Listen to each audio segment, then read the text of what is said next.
The Prince and the Pauper by Mark Twain, Chapter 11, at Guildhall. The royal barge, attended by its gorgeous fleet, took its stately way down the Thames through the wilderness of illuminated boats. The air was laden with music, the river banks were bereft with joy flames. The distant city lay in a soft, luminous glow from its countless invisible bonfires. Above it rose many a slender spire into the sky, encrusted with sparkling lights. Wherefore, in the remoteness, they seemed like jeweled lanes thrust aloft. As the fleet swept along, it was greeted from the banks with a continuous hoarse roar of cheers and the ceaseless flash and boom of artillery. To Tom Canty, half buried in his silken cushions, these sounds and this spectacle were a wonder unspeakably sublime and astonishing. To his little friends at his side, the Princess Elizabeth and the Lady Jane Grey, they were nothing. Arrived at the Dowgate, the fleet was towed up the limpid Walbrook, whose channel has now been for 2 centuries buried out of sight under acres of buildings, to Bucklesbury, past houses and under bridges, populous with merrymakers and brilliantly lighted, and at last came to a halt in a basin where now was a barge yard, in the centre of the ancient city of London. Tom disembarked, and he and his gallant procession crossed Cheapside and made a short march through the old Jewry and the Bassinghall Street to the Guildhall.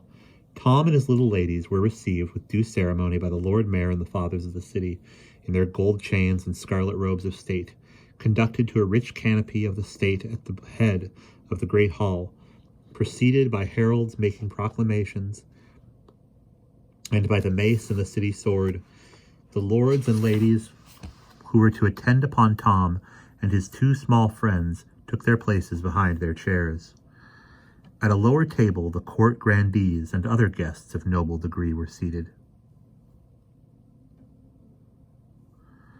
With the magnates of the city, the commoners took place at a multitude of tables on the main floor of the hall. From their lofty vantage ground, the giants of Gog and Magog, the ancient guardians of the city, contemplated the spectacle below them with eyes grown familiar to it in forgotten generations. There was a bugle blast and a proclamation, and a fat butler appeared in a high perch in the leftward wall, followed by his servitors, bearing with impressive solemnity a royal baron of beef, smoking hot and ready for the knife. After grace, Tom, being instructed, rose, and the whole house with him, and drank from a portly golden loving cup with the Princess Elizabeth. From her it passed to the Lady Jane, and then traversed the general assemblage, so the banquet began. At midnight, the revelry was at its height. Now came one of the picturesque spectacles so admired in the old days. A description of it is still extant in the quaint wording of a chronicler who witnessed it. Space being made, presently entered a baron and an earl apparelled after the Turkish fashion in long robes of bodkin powdered with gold, hats on their heads of crimson velvet, with great rolls of gold girded with 2 swords called scimitars, hanging by great baldricks of gold.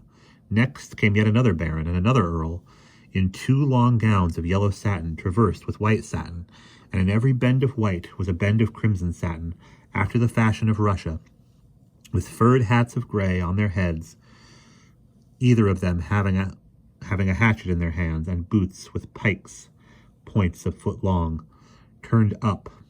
And after them came a knight, then the Lord High Admiral, and with him 5 nobles in doublets of crimson velvet, voided low on the back, and before to the camel bone, laced on the breast with chains of silver, and over that short cloaks of crimson satin, and on their heads hats after the dancers' fashion, with pheasants' feathers in them.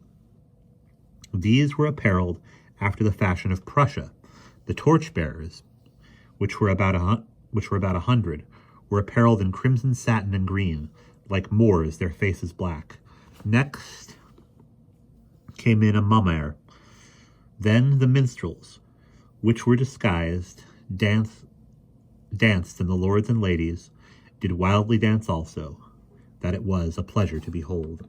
And while Tom in his high seat was gazing upon this wild dancing, lost in admiration of the dazzling commingling of the kaleidoscope colors which the whirling turmoil of gaudy figures below him presented, the ragged but real little Prince of Wales was proclaiming his rights and his wrongs, denouncing the impostor and clamoring for admission to the gates of Guildhall.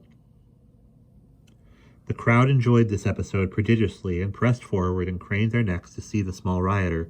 Presently they began to taunt him and mock at him, purposely to goad him into a higher and still more entertaining fury.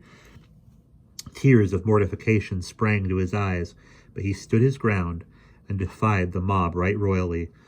Other taunts followed, added mocking stung him, and he exclaimed, "I tell ye again, you pack of unmannerly curs, I am the Prince of Wales, and all forlorn and friendless as I be, none to give me word or grace, or help me in my need, yet will not I be driven from my ground, but will maintain it.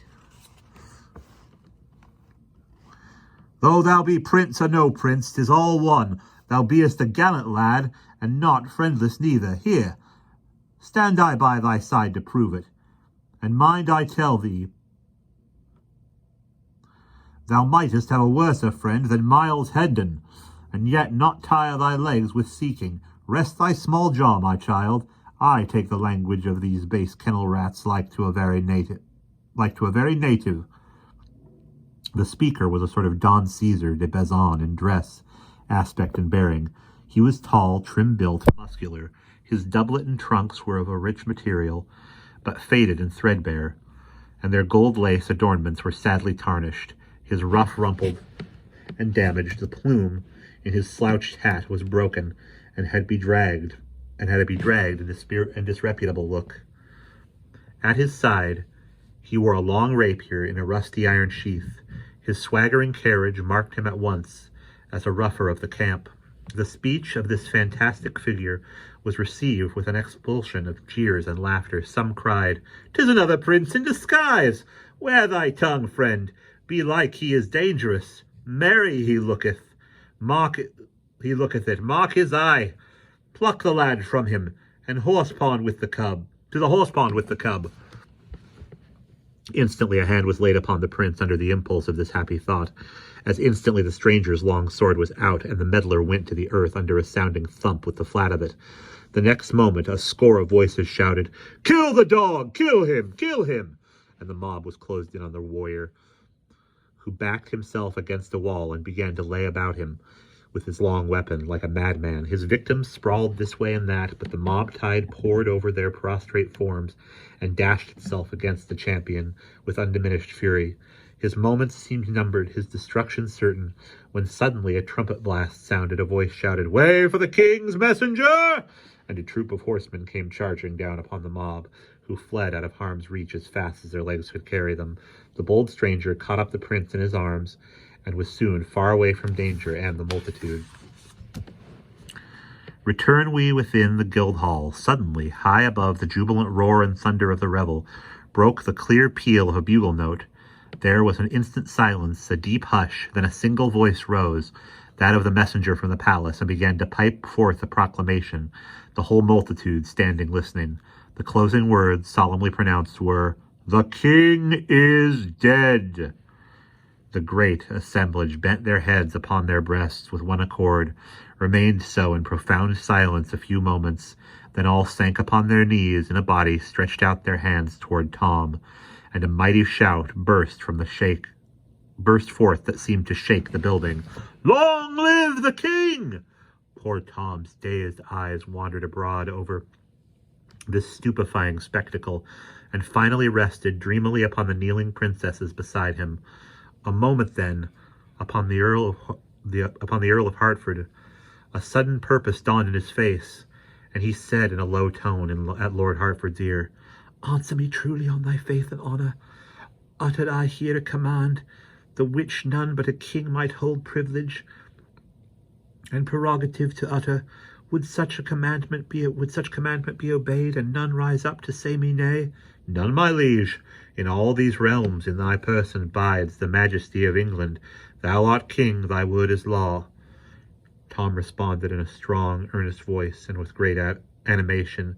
Then shall the king's law be mercy from this day, and nevermore the law of blood. Up from thy knees and away to the tower, and say that the king decrees the Duke of Norfolk shall not die. The words were caught up and carried eagerly from lip to lip, far and wide over the hall, as Hertford hurried from the presence. Another prodigious shout burst forth. The reign of blood is ended! Long live Edward, King of England! And that is the end of chapter 11.